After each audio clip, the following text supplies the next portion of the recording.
हवा राजस्थान की सूखी जमीनों पर कहानियां लेकर आती थी। कहानियां जो धूप से तपे चेहरों पर लिखी होती थीं और खाली बर्तनों की खनक में गूंजती थीं। लेकिन इस संघर्ष के बीच हवा आशा की फुसफुसाहट भी लेकर आती थी। एक आदमी का नाम भैरम और उसके 4 रहस्य। ये जादुई मंत्र नहीं थे, बल्कि एक व्यावहारिक दर्शन था जो बुढ़ापे और गरीबी के चंगुल से मुक्ति का रास्ता दिखाता था। ये फुसफुसाहट 3 व्यक्तियों तक पहुंची जो अपने अपने संघर्षों का सामना कर रहे थे और परिवर्तन के इस वादे से आकर्षित हो गए थे। भाग 1, संघर्ष का परिदृश्य। अध्याय 1, उमा की बुनियाद में दरारें। उमा 82 साल की, जिनकी हड्डियां सूखी टहनियों जैसी कमजोर हो चुकी थीं, उस धीमे संभलकर चलने वाले कदमों के साथ चलती थी, जैसे कि वह संघर्ष से गहराई से परिचित हो। उसका छोटा सा घर, जो जोधपुर के बाहरी इलाके में मिट्टी की दीवारों से बना था। घर की कभी चमचमाती रंगीन दीवारें अब फीकी पड़ चुकी थीं, जैसे भूली बिसरी यादें। उसके पति गोपाल 10 साल पहले गुजर चुके थे, उसे एक छोटी पेंशन और अकेलेपन के बोझ के साथ छोड़कर। उमा के दिन एकरस कामों में बीतते थे। दूर के कुएं से पानी लाना, हर कदम पर उसकी कमजोर हड्डियां दर्द से कराह उठती, धूल से अटे आंगन को साफ करना और रोटी दाल का साधारण खाना बनाना। उसके हाथ, जो कभी बारीक कढ़ाई करने में कुशल थे, अब कांपते थे, जिससे साधारण काम भी चुनौतीपूर्ण लगते थे। वह उन दिनों को याद करती थी जब घर उसके बच्चों की हंसी से गूंजता था, जो अब बड़े होकर दूर दूर अपने जीवन में व्यस्त हो गए थे और नियमित मदद करना उनके लिए संभव नहीं था। क्या जीवन बस यही है? वह अक्सर गहरी सांस भरकर कहती थी। उसके शब्द गले में उसी धूल की तरह अटक जाते थे जो हमेशा उसके जीवन को ढककर रखती थी। उसकी कभी चमकदार आंखें अब चिंता से भरी रहती थीं। बुढ़ापे में किसी पर बोझ बन जाने का डर उसकी परछाई बन चुका था। उसने भैरम की फुसफुसाहटें सुनी थीं, गांव लौटने वालों के जरिए टुकड़ों में। 4 रहस्य। बुढ़ापे और गरीबी से मुक्ति। वह बुदबुदाती, संदेह और उम्मीद के बीच झूलते हुए। अध्याय 2, रमेश का बोझ, सपनों का वजन। रमेश 50 के दशक के अंत में उमा के बिल्कुल विपरीत था। वह एक कर्मठ व्यक्ति था, जयपुर की व्यस्त सड़कों पर रिक्शा खींचने वाला। मजबूत और मांसल शरीर वाला रमेश अपने बेहतर दिनों को याद करता था, वो दिन जब उसकी ताकत असीमित थी और उसकी कमाई उसके परिवार के लिए पर्याप्त होती थी। अब उसके शरीर पर वर्षों की तपती धूप और अनगिनत सवारियों का बोझ साफ झलकता था। उसका रिक्शा, एक जर्जर गाड़ी जो हर धक्के के साथ कराहती थी, उसकी आय का एकमात्र स्रोत था। वह एक छोटे तंग कमरे में अपनी पत्नी लक्ष्मी और 2 किशोर बच्चों के साथ रहता था। उनके बच्चे कॉलेज जाने के सपने देखते थे, लेकिन ये सपने अक्सर दुर्गम पहाड़ों जैसे लगते थे। रमेश का सबसे बड़ा डर बुढ़ापा नहीं था, बल्कि अपने परिवार को असफल होने का डर था। आश्रित या बोझ बन जाने का ख्याल उसे भीतर तक डरा देता था। वह युवा और ताकतवर रिक्शा चालक को अपने पास से फुर्ती से गुजरते हुए देखता, उनकी ऊर्जा उसकी घटती ताकत की कड़वी याद दिलाती। उसने चाय बेचने, छोटे बाजारों में मदद करने जैसे छोटे मोटे काम करने की कोशिश की थी, लेकिन कुछ भी स्थिर आय नहीं दे पाया। भैरम की फुसफुसाहटों को उसने शुरुआत में बेतुकी कहानियां मानकर खारिज कर दिया था, लेकिन उसकी निराशा के बीच जिज्ञासा का एक बीज अंकुरित होने लगा। सुन लेने में क्या हर्ज है, उसने सोचना शुरू किया। अध्याय 3, मीरा की अधूरी क्षमता। मीरा 28 साल की, उदयपुर के पास के एक छोटे से गांव की कॉलेज ग्रेजुएट, समाज की अपेक्षाओं के चक्रव्यूह में फंसी हुई थी। वह अपने बुजुर्ग और बीमार माता पिता की एकमात्र देखभाल करने वाली थी, एक जिम्मेदारी जिसे वह कर्तव्य और खिन्नता के मिलेजुले भाव के साथ निभाती थी। शिक्षा में करियर बनाने और अन्य युवतियों को सशक्त करने के उसके सपने परिवार की जिम्मेदारियों की वेदी पर कुर्बान हो चुके थे। उसका परिवार उनकी छोटी बंजर जमीन से होने वाली मामूली आमदनी पर निर्भर था, जो लगातार सूखे के कारण और मुश्किल हो जाती थी। वह मदद करने की कोशिश करती, अपने हाथ से पेंट किए हुए कपड़े गांव के मेलों में बेचती, लेकिन वह आय मुश्किल से गुजारे लायक होती थी। उसने अपनी सहेलियों को शहरों में जाते हुए अपने जीवन बनाते हुए देखा, जबकि वह खुद को बढ़ती निराशा और अलगाव में घिरा हुआ महसूस करती थी। मीरा एक बुद्धिमान महिला थी, हमेशा समाधान ढूंढने की कोशिश करती, रात में किताबें पढ़ती, उसका मिट्टी का दिया उसकी ज्ञान की प्यास को रोशन करता। उसने भैरम की बातों के बारे में सुना था। शुरुआत में उन्हें लोक कथाएं मानकर खारिज कर दिया था, लेकिन उसकी स्वाभाविक जिज्ञासा ने उसे यह सोचने पर मजबूर किया कि शायद इन रहस्यों में कुछ तो होगा। उसे कुछ व्यावहारिक चाहिए था, कुछ ऐसा जो उसे बांधने वाली बेड़ियों को तोड़ सके। भाग 2, मुक्ति के 4 स्तंभ, भैरम की शिक्षाएं। अध्याय 4, पहला स्तंभ, ज्ञान ही शक्ति है। मौखिक बातों से मार्गदर्शित होकर तीनों पुष्कर के पास एक छोटे से गांव पहुंचे, जहां कहा जाता था कि भैरम अपने प्रवचन देते थे। गांव एक शांत आश्रय था, जहां प्राचीन बरगद के पेड़ और साधारण मिट्टी के घर थे। भैरम एक सौम्य वृद्ध व्यक्ति, जिनकी आंखों में दया और बुद्धिमत्ता झलकती थी, ने उन्हें एक गर्मजोशी भरी मुस्कान के साथ स्वागत किया। उनके चेहरे पर उम्र की झुर्रियां थीं, लेकिन उनकी आत्मा ऊर्जा से भरपूर लग रही थी।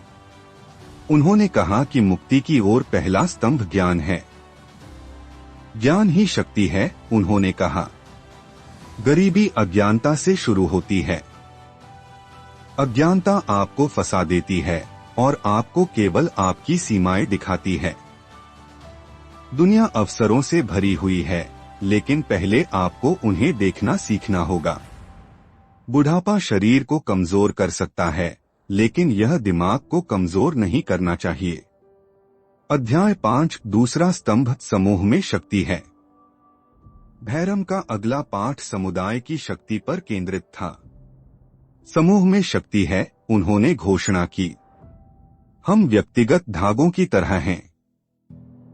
अकेले हम कमजोर हैं, लेकिन जब एक साथ बुने जाते हैं तो हम ताकत का एक गलीचा बन जाते हैं। अकेलापन निराशा को जन्म देता है। साझा करना आपको मजबूत बनाता है।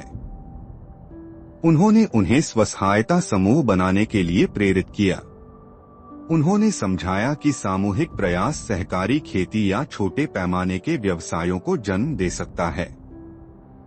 उन्होंने उन समुदायों की कहानियां सुनाई जो सिर्फ एक दूसरे की मदद से गरीबी से उभर गए थे। उन्होंने इस विचार को मजबूत करने वाले कहावतें साझा की, 1 और 1 11। उमा, जो अकेलेपन में जी रही थी, अन्य बुजुर्ग महिलाओं के साथ अपने संघर्ष साझा करने में सांत्वना और साथ का अनुभव करने लगी। ये महिलाएं भी उन्हीं कक्षाओं में भाग ले रही थीं। उन्होंने व्यंजन साझा करने शुरू किए, एक दूसरे को भावनात्मक सहारा दिया और एक दूसरे के लिए ताकत का स्रोत बन गईं। रमेश ने हिचकिचाते हुए उन रिक्शा चालकों के एक समूह में शामिल हो गया, जो एक सहकारी मरम्मत की दुकान शुरू करने की कोशिश कर रहे थे। उन्होंने उपकरण, ज्ञान और श्रम साझा किया, जिससे सभी के मरम्मत के खर्च कम हो गए। अब उसे ऐसा महसूस नहीं होता था कि उसे दूसरों के खिलाफ प्रतिस्पर्धा करनी है, बल्कि वह एक ऐसी टीम का हिस्सा था जो एक साझा लक्ष्य की ओर काम कर रही थी। मीरा ने अपने नए ज्ञान के साथ अपने गांव की अन्य महिलाओं को जोड़ा जो हस्तकला में निपुण थीं। मिलकर उन्होंने कारीगरों का एक जीवंत नेटवर्क बनाया, जो सामूहिक रूप से अपने उत्पादों को बढ़ावा और बिक्री कर रहे थे। भैरम ने सामुदायिक आयोजनों, त्योहारों को साथ में मनाने और सामूहिक भोजन साझा करने के महत्व को रेखांकित किया। ये केवल मनोरंजनात्मक गतिविधियां नहीं थीं, बल्कि ये संबंधों को मजबूत करने और पारस्परिक समर्थन प्रणाली बनाने के लिए आवश्यक थीं। अध्याय 6 तीसरा स्तंभ आत्मनिर्भरता। भैरम ने आत्मनिर्भरता के सिद्धांत के माध्यम से आत्मनिर्भरता के महत्व को समझाया। उन्होंने कहा, निर्भरता असहायता को जन्म देती है। खुद का सहारा बनो, तभी आप वास्तव में स्वतंत्र हो सकते हो। उन्होंने स्वीकार किया कि समर्थन की आवश्यकता होती है, लेकिन हर किसी को अपने पैरों पर खड़े होने और योगदान देने की क्षमता होनी चाहिए। उन्होंने उमा को अपने घर के आसपास की जमीन का उपयोग करते हुए एक छोटा रसोई बाग लगाने और बुनियादी सिलाई कौशल सीखने के लिए प्रेरित किया, ताकि वह अपने कपड़ों की मरम्मत कर सके और छोटे काम ले सके। उन्होंने रमेश को अपना खुद का रिक्शा खरीदने के विकल्प तलाशने में मदद की, जिससे वह दैनिक किराए के बोझ से मुक्त हो सके। उन्होंने मीरा को अपनी महिला सामूहिकता को एक आत्मनिर्भर व्यवसाय के रूप में पंजीकृत करने का मार्गदर्शन दिया। उमा, जो शुरू में अपने स्वास्थ्य कारणों से हिचकिचा रही थी, ने धीरे धीरे कुछ सब्जियां उगाना शुरू किया, जिन्हें वह अपने पड़ोसियों को बेचने लगी। उसने गांव के लोगों के कपड़ों की मरम्मत और सिलाई का काम भी शुरू किया, जिससे उसे एक छोटी लेकिन महत्वपूर्ण आय होने लगी। अब वह दान की केवल निष्क्रिय प्राप्तकर्ता नहीं रही, बल्कि उसने आत्मविश्वास महसूस करना शुरू कर दिया। रमेश अपने सहकारी समूह की मदद से एक ऋण लेने और एक पुराना रिक्शा खरीदने में सक्षम हुआ। उसने स्वतंत्रता की एक नई लहर महसूस की। अब वह दैनिक किराए पर निर्भर नहीं था। उसकी आय बढ़ी और उसके आत्मविश्वास में भी वृद्धि हुई। मीरा की सामूहिकता अब एक पंजीकृत व्यवसाय बन चुकी थी, जिससे उन्हें छोटे व्यवसाय ऋण प्राप्त करने और अपने संचालन का विस्तार करने में मदद मिली। उसने अपने समूह का नेतृत्व आत्मविश्वास के साथ किया, नए डिजाइन तैयार किए और नए विपणन चैनलों तक पहुंच बनाई। भैरम उन्हें केवल जीवित रहना नहीं, बल्कि फलना फूलना सिखा रहे थे। उन्होंने उन्हें अपनी नियति पर नियंत्रण करने और अपने जीवन को बेहतर बनाने के लिए कड़ी मेहनत करने के लिए प्रेरित किया। अध्याय 7 चौथा स्तंभ संवर्धन और बचत। भैरम के दर्शन का अंतिम स्तंभ था संवर्धन और बचत। उन्होंने कहा, बुढ़ापा लापरवाही करने का समय नहीं है। आपको भविष्य की योजना बनानी चाहिए। समझदारी से निवेश करें, सावधानी पूर्वक बचत करें। आपकी बचाई हुई हर छोटी राशि आपके भविष्य की नींव में एक ईंट है। जैसे आप एक पौधे को बढ़ने के लिए संवर्धित करते हैं, वैसे ही आपको अपनी बचत को भी बढ़ने के लिए संवर्धित करना होगा। उन्होंने चक्रवृद्धि ब्याज की शक्ति के बारे में बताया कि कैसे छोटी लेकिन निरंतर बचत समय के साथ बड़े लाभ दे सकती है। उन्होंने उन्हें पैसे बचाने के तरीकों के बारे में सलाह दी, अनावश्यक खर्चों से बचने और छोटे बचत योजनाओं में निवेश करने के लिए प्रोत्साहित किया। उन्होंने संसाधनों को बर्बाद करने से बचने की चेतावनी दी और एक जागरूक उपभोग की जीवन शैली अपनाने का सुझाव दिया। उमा अपनी मामूली आय के साथ स्थानीय बैंक में थोड़ा थोड़ा पैसा बचाने लगी। उसने अपने बगीचे के लिए बारिश का पानी इकट्ठा करना शुरू किया, जिससे कीमती संसाधनों का संरक्षण हुआ। महंगी दवाओं पर खर्च करने के बजाय उसने स्थानीय आयुर्वेदिक चिकित्सक से परामर्श लेना और घरेलू प्राकृतिक उपाय अपनाना शुरू किया। रमेश ने बजट बनाना सीखा और अपने नए रिक्शा से हुई अतिरिक्त आय का उपयोग कर एक फिक्स्ड डिपॉजिट खाता शुरू किया। उसने जुआ और अन्य फिजूल खर्चों से परहेज किया और अपने बच्चों की शिक्षा के लिए बचत पर ध्यान केंद्रित किया। मीरा अपने व्यापार और वित्तीय ज्ञान का उपयोग करके सामूहिकता के लिए एक अच्छी बचत रणनीति तैयार करने में सक्षम रही। उन्होंने नए उपकरणों और सामग्री में निवेश किया और वित्तीय उतार चढ़ाव से बचाव के लिए एक आपातकालीन कोष शुरू किया।